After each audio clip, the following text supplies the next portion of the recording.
রুই মাছের তো আশা করি অনেক রেসিপি ট্রাই করেছেন, বাট একবার এইভাবে বানিয়ে দেখুন। তার জন্য প্রথমে রুই মাছগুলোকে ম্যারিনেট করে নিতে হবে।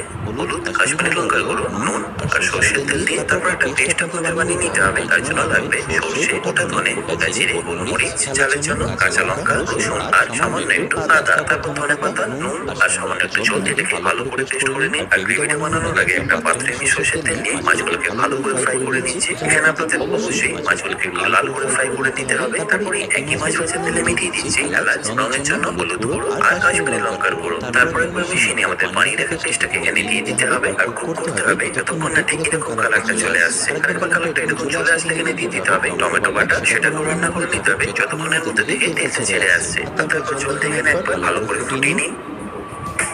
তারপর ফিনিশ করুন গরম মশলা, কাঁচা লঙ্কা আর ধনে পাতা দিয়ে। ব্যাস, তাহলেই রেডি রুই মাছের মশলা কারি।